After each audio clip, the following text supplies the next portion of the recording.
great gesture by Peter King. If you read the Monday Morning Quarterback, the MMQB, you'll know what he's doing with his good friend Paul Zimmerman, longtime NFL writer, and he needs help. He needs help with some of the cost for his health care, and Peter's doing a wonderful thing with a GoFundMe page.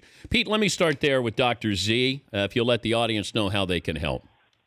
Well, Dan, thank you, and I appreciate you giving me this forum. Basically, Paul Zimmerman 8 years ago suffered a series of 3 strokes, and soon we raised a bunch of money for him to try to get some alternative treatment to help. But Dan, I'm telling you, Linda, his wife, has gone through at least 30 to 40 different regimens and every effort to try to do anything. Paul just can't speak. He can't basically process information the way he used to. Certainly can't even think of resuming his career. He's 83 now, and he's in declining health. He's in an assisted living facility in New Jersey that regular health care doesn't pay much of the cost for. So Linda and he were good enough to see me and Tim Rohan of the MMQB on Saturday, and we're going to try to tell his story a little bit this week in what we're calling Dr. Z Week at the MMQB, and we've set up a GoFundMe page. So if you go to my column today, which is obviously at themmqb.com, you'll find a link to the GoFundMe page that we have started for Paul Zimmerman. I believe Todd Fritz said that you guys are also going to put it up on your site for the show. And look, Paul has had a wonderful life. He's had a fantastic life. I'm just trying to help him as best I can, try to live the rest of his life, however long it's going to be, with a little bit of dignity and some comfort. Yeah, we'll have the website up on our page, our home page, and also at Peter's website as well. A couple items here. The Johnny Manziel quotes from his father are pretty startling. Startling, to say the least. Yeah.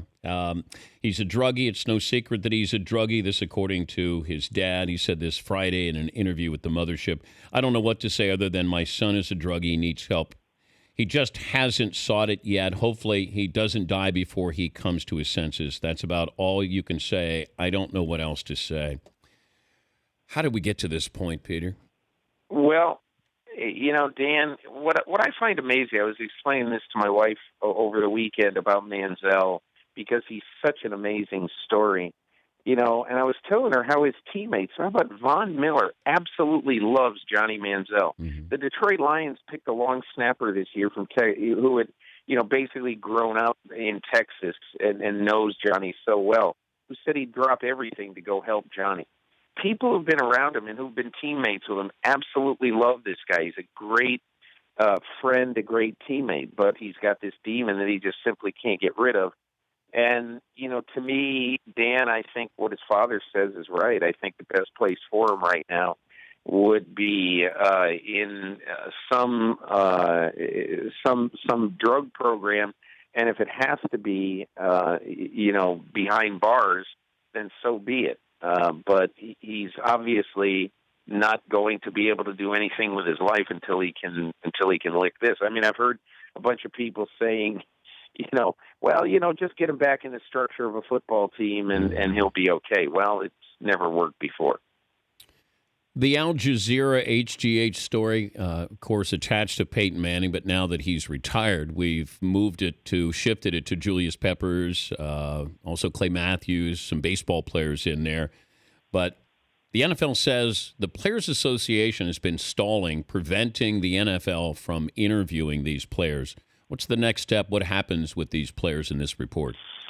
Well, I think what happens is Tom Pelissero wrote a USA Today the other day, is that when Clay Matthews, Julius Peppers, James Harrison arrive at training camp this year, they should expect to be interviewed, or at least to be attempted to be interviewed by an investigative person from the league to ask them about the Al Jazeera report.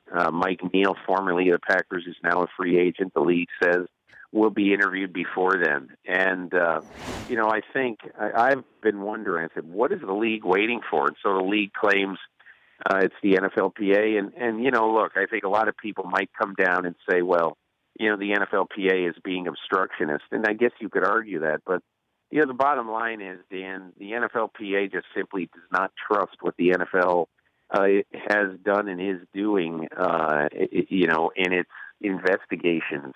And so I think the stalemate here is going to continue. The next step is we'll see how players react when investigators show up on their doorstep in Green Bay and Pittsburgh a month from now. He's Peter King, the MMQB.com, also NBC's Football Night in America.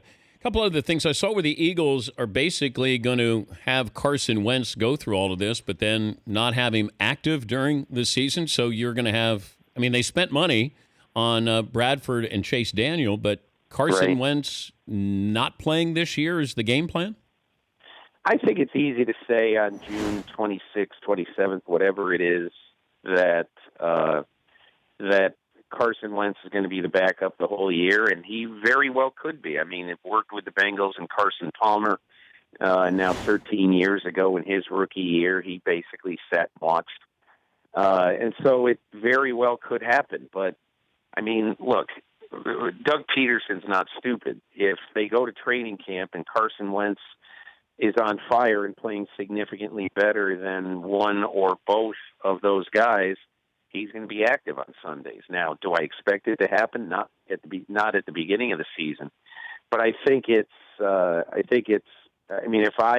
If I were a betting man, I would not bet that if all three men were healthy for 17 weeks this year, I would not bet that Carson Wentz would be inactive 17 times or 16 times, rather. Yeah, the best case scenario is you get Bradford playing well, and then you get some trade opportunities with him. The Tom Brady court decision happening anytime soon? I saw Mike Reese wrote this yesterday on ESPN Boston, and I think it was a smart thing. He basically said that back when this case was filed, with the Second Circuit U.S. Court of Appeals, that basically they were told that it was going to be 4 to 6 weeks. Well, we're right in the meat of that curve right now in the 5th week, and so it makes sense a decision could come this week.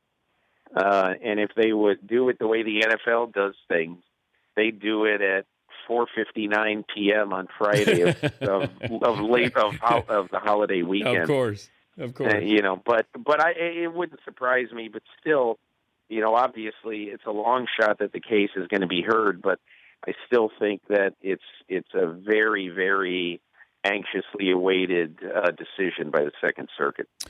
Pete, good to talk to you, and continued great work with Dr. Z. We appreciate it, and hopefully people will be able to go to the website to contribute. Hey, thanks a million, Dan. Really appreciate you giving it that exposure. It's Peter King. You can go to the MMQB.com to learn more about helping Dr. Z. The Dan Patrick Show, weekday mornings on Audience.